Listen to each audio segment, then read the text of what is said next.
আসসালামু আলাইকুম deer parents. আপনাকে একটা ইন্টারেস্টিং কোয়েশ্চেন করি। ধরা যাক আপনার বাচ্চার বয়স যখন ২৫ বছর হবে, সে আপনার সামনে এসে দাঁড়ালো। এখন সেই সময় আপনি তার মাঝে কি গুণ দেখতে চান? কি কোয়ালিটিস দেখতে চান? মানে হচ্ছে আপনার বাচ্চার বয়স যখন 25 হবে, তখন তার মধ্যে কি গুণ থাকা আপনার জন্য ইম্পোর্টেন্ট মনে হয়? আমি আপনাকে চিন্তা করার জন্য ১০ সেকেন্ড সময় দিচ্ছি। মোস্ট প্যারেন্টসরা যে কথাগুলো বলেন যে ২৫ বছর বয়সে তারা তার বাচ্চাকে দেখতে চায় রিলিজিয়াস, সে ইসলাম প্র্যাকটিস করছে ঠিকমতো নামাজ পড়ছে, সে অনেস্ট, সে এডুকেটেড, সে তার ফ্যামিলির প্রতি রেসপন্সিবল, তার ভাই-বোন, মা-বাবার প্রতি সে রেসপন্সিবিলিটি শো করছে।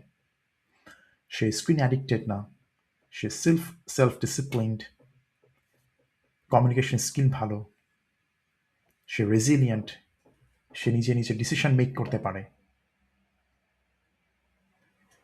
এইগুলার কোনোটা কি আপনার সাথে রেজোনেট করে কিনা? এই গুণগুলা কি আপনি আপনার সন্তানের মধ্যে দেখতে চান কিনা যখন তার বয়স 25 হবে? আচ্ছা, আমি আরো কিছু কোয়ালিটিস এর কথা বলি যেগুলো প্যারেন্টসরা দেখতে চায় বাচ্চাদের মধ্যে।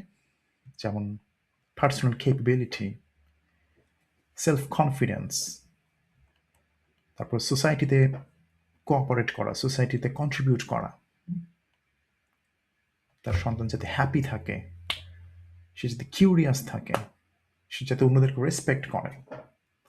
এই যে গুণগুলো বললাম, এগুলোর মধ্যে যেগুলো আপনার কাছে মনে হয় যে আপনার সন্তানের জন্য ইম্পোর্টেন্ট বা আপনি দেখতে চান আপনার সন্তানের মধ্যে যখন সে 25 ইয়ার্স এ পৌঁছাবে, সেগুলো আপনি নোট করে ফেলতে পারেন। আচ্ছা, এবার ইন্টারেস্টিং পার্ট। এখন আমরা বর্তমানে আসি। বর্তমানে আজকে বা এখন আপনি আপনার সন্তানের মাঝে কি চ্যালেঞ্জ ফেস করছেন? ডেইলি লাইফে আপনি কি চ্যালেঞ্জেস ফেস করছেন আপনার সন্তানের সাথে? সেগুলো একটু চিন্তা করুন। তো এখানে আমি আপনার সাথে কিছু কমন কনসার্ন শেয়ার করি, যেগুলো প্যারেন্টসরা দেখে থাকেন। যেমন বাচ্চারা অনেক বেশি screen addicted, tab, mobile, iPad, TV screening, ঠিকমতো খেতে চায় না। তারপর হচ্ছে কথা শোনে না, বাবা-মা কিছু বললে উল্টা রিঅ্যাক্ট করে, বাবা-মার সাথে চিৎকার করে, অনেক সময় বাচ্চারা বাবা-মাকে মারেও, হ্যাঁ? এরকম অনেক হয়। তারপরে দেখা যায় আ স্কুল থেকে বা কিন্ডারগার্টেন থেকে বাজে সব কথা শিখে আসতেছে। তারপর অনেক সময় দেখা যায় মিথ্যা কথা বলছে। কোনো বাচ্চা দেখা যায় কিছু জিনিস চুরিও করে। তারপরে হচ্ছে দেখা যায় যেহেতু বাবা-মার কথা শোনে না, বাবা-মা তো তাকে ঘুষ দিচ্ছে। "এই তুমি কাজটা করলে চকলেট পাবা।" এরকম ঘুষ দিয়ে কাজ করাইতে হয়। আরো কিছু আছে যেমন সে হয়তো মুখে তর্ক করছে। অনেক বাচ্চা দেখা যায় the lack of motivation থাকে। অনেকে দেখা যায় হোমওয়ার্ক করতে চায় না। অনেকে দেখা যায় সকালে ঘুম থেকে উঠতে চায় না স্কুলে যাওয়ার জন্য। অনেকে দেখা যায় রাতে ঘুমাইতে যেতে চায় না। অনেক কষ্ট করে জোর করে তাকে ঘুমাইতে যেতে পাঠাতে হয়। অনেকে দেখা যায় siblings rivalry থাকে। তার ভাই-বোনের সাথে দেখা যায় সম্পর্কটা ভালো না। অনেক মারামারি করছে। অনেকে দেখা যায় materialistic, মানে আমার এটা লাগবে, সেটা লাগবে, হ্যাঁ? অনেকে দেখা যাচ্ছে entitled, মানে আমার যা লাগবে সব আমার বাবা-মা আমাকে করে দিবে, হ্যাঁ? এরকম একটা মেন্টালিটি থাকে। তো আপনার মাঝে কোন চ্যালেঞ্জেস গুলো রেজোনেট করছে? সেগুলো আপনি একটু নোট করে ফেলতে পারেন বা আপনি মাথায় রাখতে পারেন। এইবার হচ্ছে আমরা ২ টা লিস্ট পেলাম। একটা লিস্ট হচ্ছে আপনি 25 ইয়ার্স ওল্ড যখন সে হবে, তখন আপনি আপনার বাচ্চাকে এরকম দেখতে চান। একটা হচ্ছে আজকে আপনার বাচ্চা কিরকম, কি চ্যালেঞ্জেস আপনি ফেস করছেন। এইবার হচ্ছে ইন্টারেস্টিং পার্ট। আপনি তো প্যারেন্ট, আপনি মাঝখানে আছেন। আপনি এখন কি প্যারেন্টিং স্টাইল ইউজ করেন? যখন আপনার বাচ্চার সাথে এই চ্যালেঞ্জ যেগুলা বললাম বা যেই চ্যালেঞ্জগুলো আপনি ফেস করেন, ওই চ্যালেঞ্জগুলো সলভ করার জন্য আপনি কি প্যারেন্টিং স্টাইল আপনি ইউজ করেন? মোস্ট অফ দ্য প্যারেন্টস যে আনসারটা দেয় যে, "ভাই আমি তো আ বকা দেই বা আমি মাইর দেই, হ্যাঁ? বা আমি চিৎকার করি বা শাউট করি বা খুব রাগ দেখাই বা আমি তাকে শাস্তি দেই অথবা আমি তাকে ঘুষ দেই। তুমি চকলেট পাবা এটা করলে, সেটা করলে।" এই কাজগুলা করি। কারণ এছাড়া আর কিছু আমার জানা নাই। আপনি কি করেন আসলে?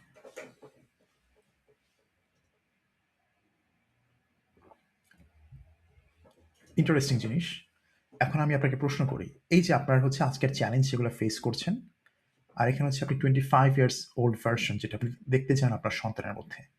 এখন আপনি যে প্যারেন্টিং স্টাইল ইউজ করছেন আজকে মাঝখানে, এটা কি আপনার বাচ্চাকে হেল্প করতেছে আজকের এই অবস্থা থেকে, এই চ্যালেঞ্জগুলা থেকে 25 বছর বয়সে সে যেখানে যাইতে চায় বা যেটা আপনি দেখতে চান, সেখানে পৌঁছে দেখে আপনার প্যারেন্টিং স্টাইল হেল্প করতেছে কিনা?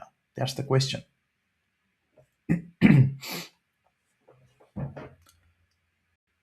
উত্তর হচ্ছে না। ম্যাক্সিমাম প্যারেন্টসের ক্ষেত্রে উত্তরটা হচ্ছে না। কারণ আপনি চাচ্ছেন আপনার বাচ্চা তার ইমোশন কন্ট্রোল করবে। সে ধুমধাম রাইগা যাবে না। কারণ সে যদি ধুমধাম রাইগা যায় তাহলে কি হবে? সে যখন বিয়ে করবে তার স্পাউসের সাথে তার ডেইলি ঝগড়া লেগেই থাকবে। তার বাচ্চা-কাচ্চার সাথেও সে মিসবিহেভ করবে। আল্টিমেটলি তার হয়তো ডিভোর্সে যাইতে হবে। সো আপনি চান আপনার বাচ্চা যেন ইমোশন কন্ট্রোল করতে পারে। কিন্তু আপনি কি করতেছেন? আপনি তো নিজের ইমোশন কন্ট্রোল করতেছেন না।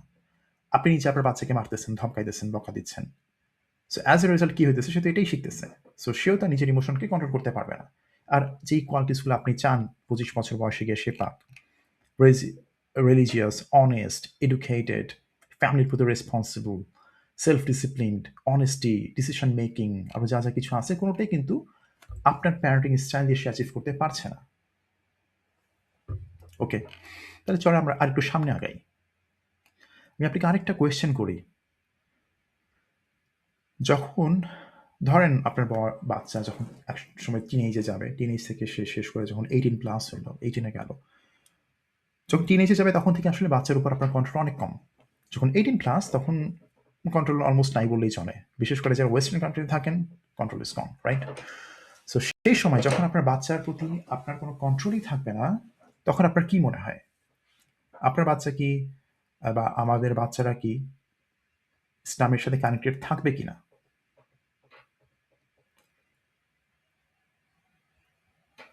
খুব টাফ সিচুয়েশন, তাই না? এটা শুধু যারা ওয়েস্টে আমরা থাকি শুধু তাদের জন্য না, যারা বাংলাদেশে থাকে সবার জন্য। কারণ সবার হাতেই এখন ডিভাইস আছে। ছোট ৩ বছরের বাচ্চাও ডিভাইস ইউজ করে। আর ডিভাইসে আপনি সারা ওয়ার্ল্ডের সাথে কানেক্টেড। সব রকম আইডিওলজি আপনার কাছে আসতেছে। যখন আপনার কোনো কন্ট্রোল থাকবে না, এখন হয় আপনি বকাঝকা করে বা জোর করে আপনার সাথে করে নিয়ে যেয়ে আপনার কিছু করাইতে পারতেছেন। আর যখন সে টিনেজে যাবে, তখন আপনি কি করবেন? আপনার এই কন্ট্রোলটা কি থাকবে কিনা? অথবা আপনার যে প্যারেন্টিং স্টাইলটা আজকে আছে, এইভাবে যদি কন্টিনিউ করতে থাকেন, তাহলে রেজাল্ট কি হবে? বেশিরভাগ প্যারেন্ট আমাকে যে অ্যান্সারটা দেয়, "ভাই খুব ভালো কিছু তো হবে বলে মনে হয় না। এভাবে প্যারেন্টিং করতে থাকলে তো রেজাল্ট ভালো হবে না আসলে।" আচ্ছা।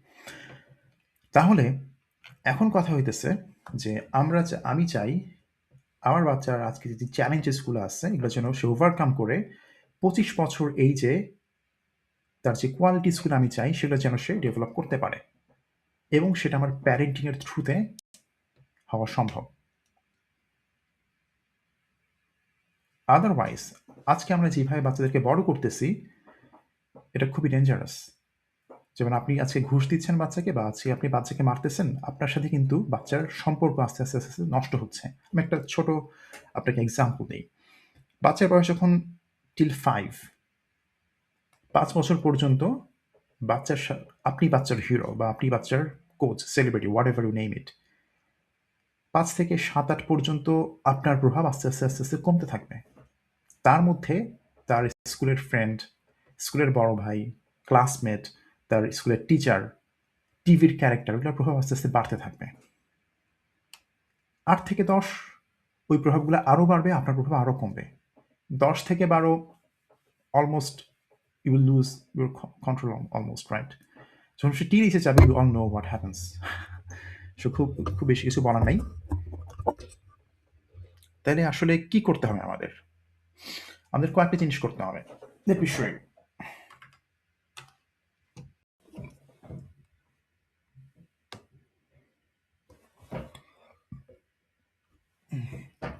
আচ্ছা, তাহলে আমরা একটু রিক্যাপ করি এতক্ষণ যা বললাম।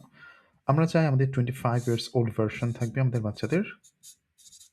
25 ইয়ার্স ওল্ড। আর এখানে হচ্ছে আমার আজকের চ্যালেঞ্জ এই জায়গাটায়। আজকে আমরা যে চ্যালেঞ্জগুলো ফেস করছি, রাইট? চ্যালেঞ্জেস।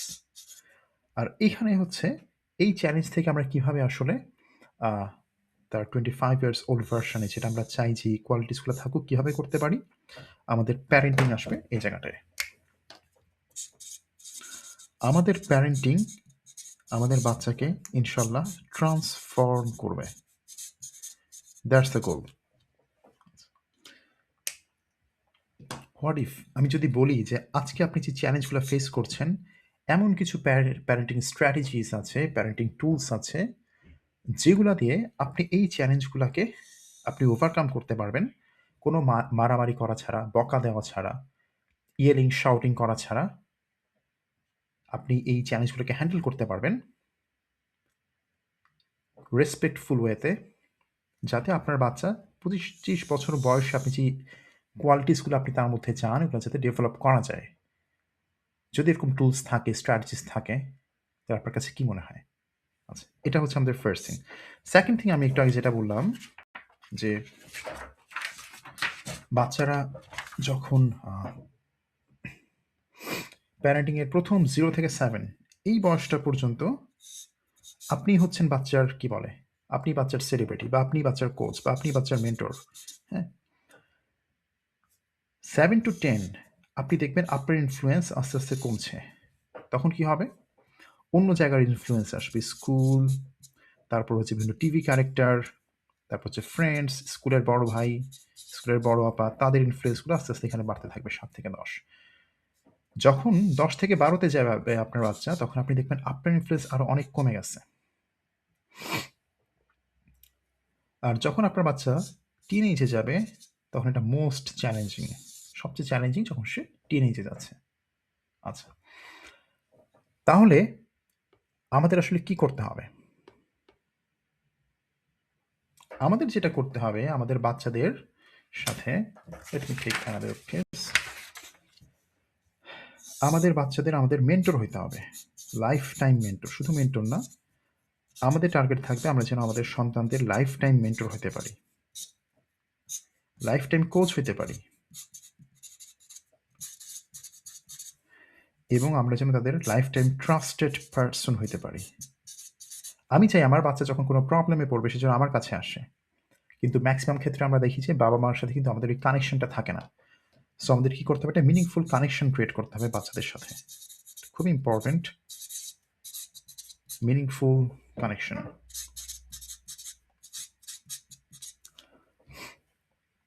যদি এগুলো আপনি করতে পারেন, তাহলে কি হবে? আপনার বাচ্চা যখন বিপদে পড়বে সে আপনার কাছে আসবে, কারণ সে আপনাকে ট্রাস্ট করে, সে আপনাকে মেন্টর মনে করে, সে আপনাকে কোচ মনে করে। যদি এটা না হয়, তাহলে কি হবে? আপনার বাচ্চা যখন কোনো বিপদে পড়বে, কোনো প্রবলেমে পড়বে, সে যাবে তার বন্ধুদের কাছে। তার বন্ধুরা তো তার মতোই ছোট ছোট মানুষ, তাই না? তারা দেখাচ্ছে উল্টাপাল্টা বুদ্ধি দিচ্ছে, কিন্তু আমরা সেটা চাই না। আমি চাই আমার বাচ্চা যেন আমার কাছে আসে। সো আমাকে তার life time mentor, life time coach and তার ট্রাস্টেড পার্সন হতে হবে। এখন শুনে অনেক কঠিন মনে হচ্ছে যে এগুলো কেমনে হতে পারি। ওকে, দ্যাটস এ রোড ম্যাপ। আমাদের রোড ম্যাপ কি? রোড ম্যাপটা হচ্ছে এরকম, রোড ম্যাপটা হচ্ছে অনেকটা এরকম যে প্রথমে আমরা জানবো যে বাচ্চারা কেন মিসবিহেভ করে। আমরা শিখব লার্ন ওয়াই কিডস মিসবিহেভ। এটার পিছনে সাইকোলজিটা কি? কারণ এভরি মিসবিহেভ হ্যাজ এ মিসবিলিভ। বাচ্চারা যখনই মিসবিহেভ করে, সে আপনার সাথে চিৎকার করছে বা রাগারাগি করছে বা হোয়াট এভার কিছু করছে, বা সিবলিংস রাইভালি হোয়াট এভার, এই মিসবিহেভের পিছনে একটা মিসবিলিফ আছে। আমরা প্রথমে সাইকোলজিটা বুঝবো, এটা হচ্ছে লেভেল 1। লেভেল 2তে আমরা বিভিন্ন স্ট্র্যাটেজি শিখব। স্ট্র্যাটেজিগুলো কি? স্ট্র্যাটেজিগুলো হচ্ছে এই যে বলছিলাম, আমরা যে সারাদিন লাইফে আপনি যে চ্যালেঞ্জগুলো ফেস করেন, যেগুলো আপনি বলছিলেন আপনি অনেক চ্যালেঞ্জ ফেস করেন, সেই চ্যালেঞ্জগুলো কীভাবে ওভারকাম করা যায় রেসপেক্টফুল ওয়েতে, বাচ্চাকে না মেরে, না বকা দিয়ে, ঘুষ না দিয়ে, মিথ্যা কথা না বলে কীভাবে এগুলো হ্যান্ডেল করা যায়, এই স্ট্র্যাটেজিগুলো আমরা শিখব। অনেকগুলো স্ট্র্যাটেজি আছে, 30-40+। আমরা সেগুলো শিখবো যেগুলো হচ্ছে ইসলামের সাথে অ্যালাইন্ড। কি স্ট্র্যাটেজি শিখবো? বাচ্চাকে ডিসিপ্লিন করার, কারণ এই ডিসিপ্লিনটা খুব ইম্পর্টেন্ট জিনিস। সো বাচ্চাকে ডিসিপ্লিন করার এই স্ট্র্যাটেজিসগুলো আমরা শিখবো ইনশাল্লাহ।